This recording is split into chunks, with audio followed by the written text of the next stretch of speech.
If the almost identical words are also found in the following prayers, namely Khorshid Niyai, Mahabhokta Niyai, Ardvishnu Niyai, Akash Niyai, Adhidesh Yat, Saroshya Khadok and Saroshya Badi.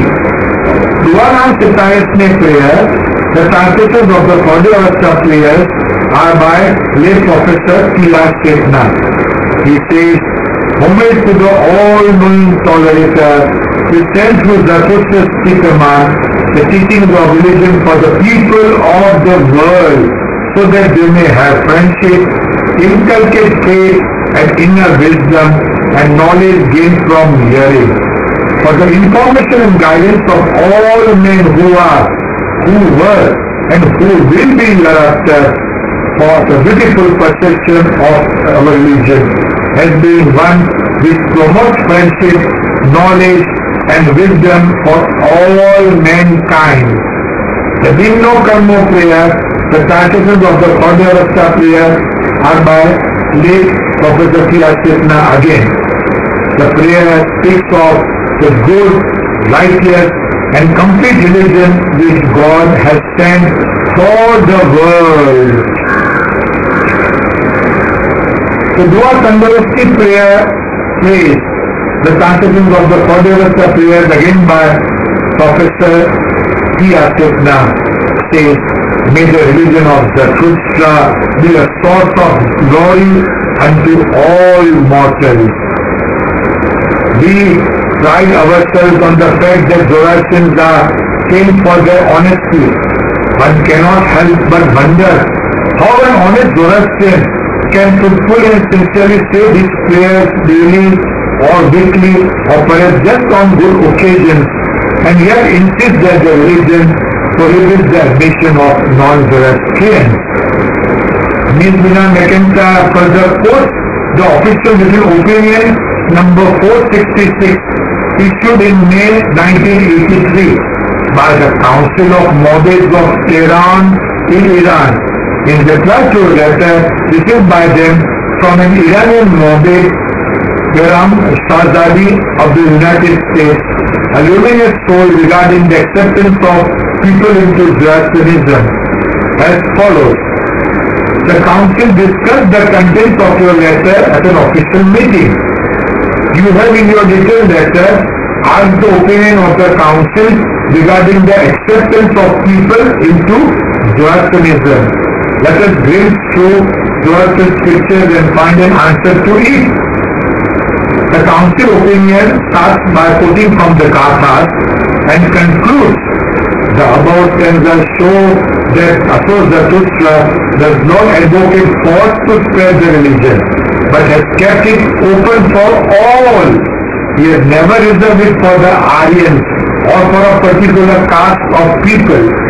Yasna 46.12 shows that the religion has spread into Iranian lands during Zarathustra's lifetime, because he presents Priyana, a Turanian chief who supported Mazda Yasna. The Council opinion next gives references to later texts and concludes, the above articles show that the propagation and promotion of the religion is a meritorious deed. If the Zoroastrians believe that our religion is one of the great living religions of the world and that it is beneficial to all the peoples of the world, we must accept persons who want to embrace the Zoroastrian religion. This 1983 opinion of the Council of Mobeds of Tehran is a shining example of courage, learning and civility in a community badly in need of such virtues. Ms. McIntyre further quotes from Riwayat translated by Professor K.D. Irani and Professor Farooq J. Wazinda, proving her stand that Zoroastrian religion is universal. Finally, this great Avesta scholar, Madam Meena McIntyre, concludes very aptly as follows. In conclusion, whether we look to Zarathustra's own words in the Gathas or to the other ancient texts and prayers written long after Zarathustra, or to our ancient traditions, laws, customs, religious opinions and legends, all the available evidence supports the conclusion that the religion of Zarathustra is universal and open to all who may wish to join it.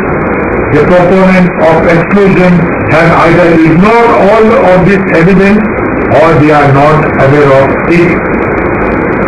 My million thanks to this great Avesta scholar, Madam Dina McIntyre, for putting in great effort and putting so many other learned scholars and Dastuji, past as well as present. She has done yeoman service to the Zoroastrian religion by putting the actual facts before the Zoroastrian community, which no one can deny that Zoroastrian religion is universal. The present is Dastur in India, namely Dastur Jamas Pasa, Firoz Kotwal, Kushbu Dastur, Yashodhan Mirza, Mirzi Rana and Sarif Dastur, referred to by BPP and Bapis as the only high priest and learned Avesta scholars of our Zoroastrian community, have expressed the opinion that the above 5 activities that I am doing are irreligious and forbidden by the religion. But fact that they say so does not make it so. They have to cite chapter and verse, and this today they have not been able to do. Not a single ancient text or prayer or law. Thank you. Also, the following Avesta scholars have said in their translations of Gathas and other Zoroastrian scriptures, in their lectures and the papers presented at various conferences, that Zoroastrian religion is universal and that any person can follow it. Nowhere it is mentioned that it is of artists only.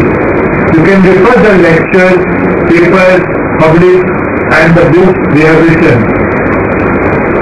They are late Dastur Dr. Zala, Dastur Dr. Jahan Bagli, Dastur Dr. Kesti Atia, late Dastur Jamas Pasa, the grandfather of present Dastur Jamas Pasa, Edward Narayana Setna, Dr. Professor Stanley Insler of Yale University, late Dastur N.D. Minoche Homji, late Dastur Board, Professor Nanavati, Professor Humbert, Professor K.D. Irani, Professor Mills L.H., Professor P.R. Setna, Professor Sidhwa, Professor I.J.S. Tarapovala, Dr. Nasir, Dr. Birango Anklesariya, Professor S.J. Balsara, Professor Bahman Sora Surti, Mobid Firoz,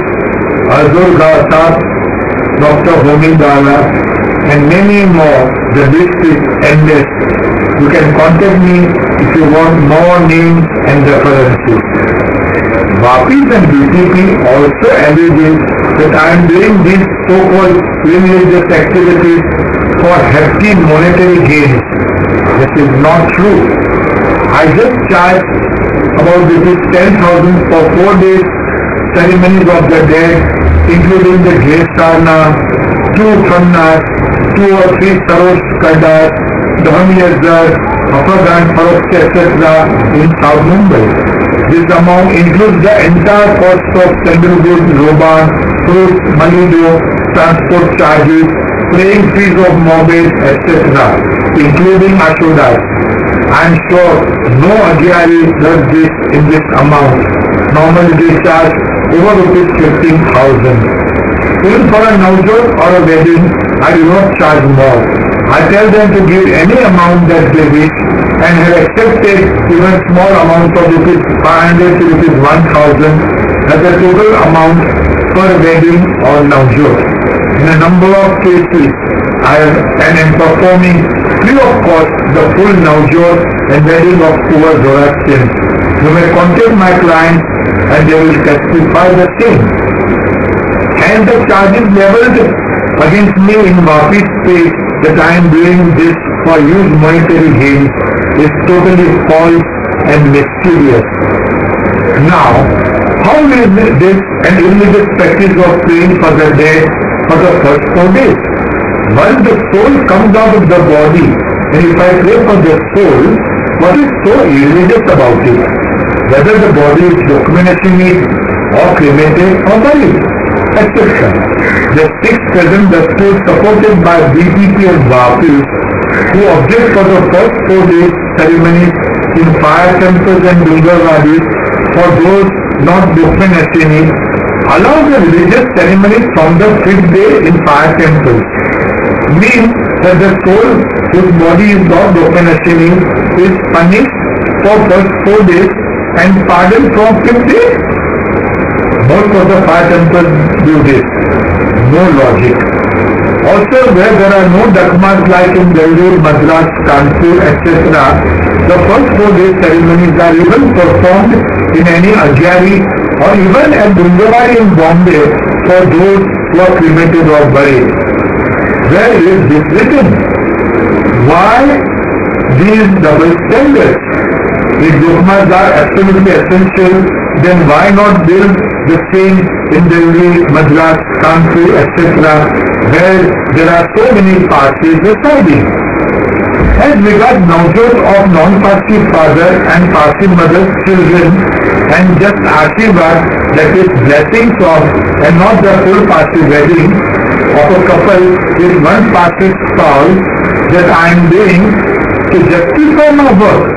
I am giving below the actual letter of 1903 written to Ever Jivanji Jamshedji Modi, the secretary of BPP, by late Dasturji, Kekastu Jamas, Steve Jamas Pasa, the grandfather of the current Dasturji, K.M. Jamas Pasa, who had performed the Navjot of a French lady Suzanne, and also solemnized her marriage with Ratanji Dadabhai Tata, the parents of Mr. J.R.D. Tata, as per the Zoroastrian rites in 1903.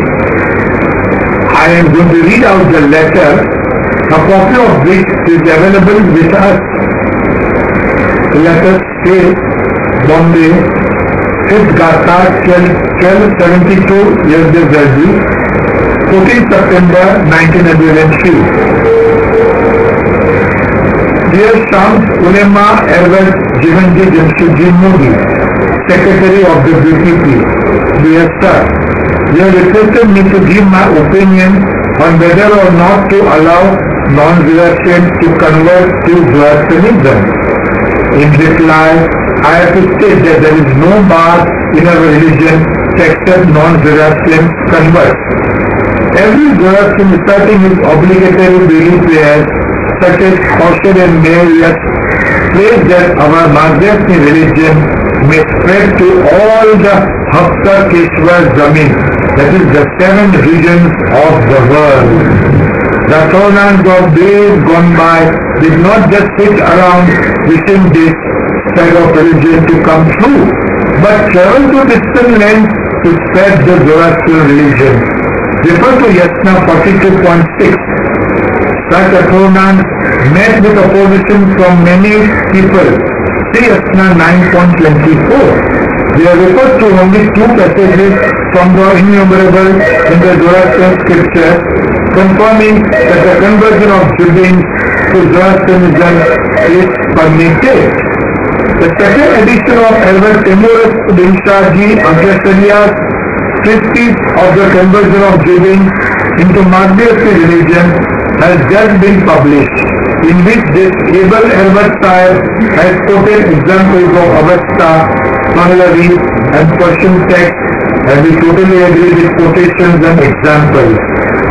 In the second edition of Patoksi Mirangi Javid Binan, published in 52 years ago, that is 1883 AD, by our dear departed Dr. Jamas P.